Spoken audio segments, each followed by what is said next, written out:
Hi అండి, welcome back. నేను మీ స్వప్న. ప్రతి నెలలో కూడా శుక్లపక్షంలో అలాగే కృష్ణపక్షంలో 2 చవితులు వస్తాయండి. అయితే మనం పౌర్ణమి తరువాత వచ్చేటటువంటి చవితిని సంకష్టహార చతుర్థిగా పరిగణిస్తాము. అంటే కృష్ణపక్షంలో వచ్చే చవితిని సంకష్టహార చతుర్థిగా జరుపుకుంటామన్నమాట. ఆ రోజున విఘ్నేశ్వరుని పూజించడం వలన మన జీవితంలో ఉన్నటువంటి ఎటువంటి కష్టాలైనా తొలగిపోతాయండి. మనకి ఏదైనా తీరని కోరిక ఉన్నట్లయితే ఒక సంకల్పంతో 3 వారాలు, 5 వారాలు, 9 వారాలు, 21 వారాలు అలాగా చేసుకోవచ్చు అన్నమాట. మరి ఈరోజు వీడియోలో ఈ సంకష్టహార చతుర్థిని చాలా సింపుల్గా ఎవరైనా కూడా చేసుకునే విధంగా చూపించబోతున్నాను అన్నమాట. మరి నా దగ్గర గణపతి విగ్రహం ఉందండి. అందువల్ల నేను స్వామివారికి పంచామృతాలైనటువంటి పాలు, పెరుగు, తేనె, నెయ్యి, పంచదారతో అభిషేకించుకున్నాను అన్నమాట. చక్కగా స్వామివారిని అభిషేకించి కర్పూర హారతితో అభిషేకాన్ని ముగించుకుని స్వామివారికి గంధం, బొట్లు, వస్త్రం, ఆభరణాలతో చక్కగా అలంకరించానండి. అండ్ అలాగే పూలతో కూడా స్వామివారిని చక్కగా అలంకరించి స్వామివారికి షోడశోపచార పూజతో ఈనాటి పూజనైతే మొదలు పెట్టానన్నమాట.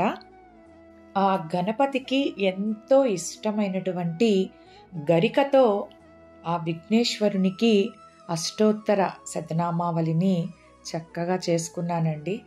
ఆ గరిక మధ్యలో ఆ గణపతిని చూస్తుంటే అసలు ఎంత అందంగా ఉన్నాడో కదా. మరి అలాగే ఈ రోజున సంకటహార చతుర్థి కాబట్టి మరి గకార గణపతి అష్టోత్తరాన్ని కూడా చేసుకున్నాను. నా దగ్గర వెండి పూలు కొన్ని ఉన్నాయండి. ఆ వెండి పూలతో స్వామివారికి చక్కగా గకార గణపతి అష్టోత్తరాన్ని కూడా చేసుకోవడం జరిగింది. మరి స్వామివారికి అష్టోత్తరాలన్నీ కూడా పూర్తి చేసుకుని ఆ స్వామికి ఎంతో ఇష్టమైనటువంటి నైవేద్యాలని స్వామికి ఈ రోజున నివేదించానండి. మరి ఆ నైవేద్యాలు ఏంటి అంటే స్వామివారికి ఎంతో ప్రీతికరమైనటువంటి లడ్డూలు అండ్ అలాగే మోదకాలు కూడా అన్నమాట. మరి స్వామికి ఈ మోదకాలు, లడ్డూలు అంటే చాలా ఇష్టం అండి.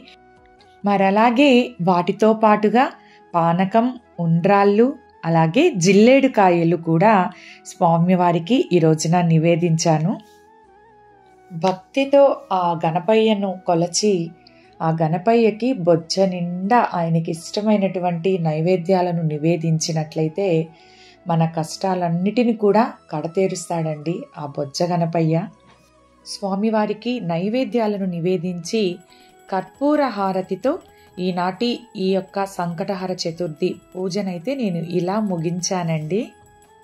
ఎంత కష్టంలో ఉన్నవారైనా ఈ సంకష్టహార చతుర్థి రోజున ఒక సంకల్పంతో 3 నెలలు, 5 నెలలు, 9 నెలలు, 21 నెలలు అనుకుని ముడుపు కట్టి స్వామివారిని భక్తితో పూజించినట్లయితే ఆ గణపయ్య ఖచ్చితంగా మీ కష్టాలను తరిమి కొడతాడండి. మరి ఈ వీడియో మీ అందరికీ నచ్చినట్లయితే వీడియోని లైక్ చేయండి, షేర్ చేయండి అండ్ సబ్స్క్రైబ్ చేయండి. Thank you.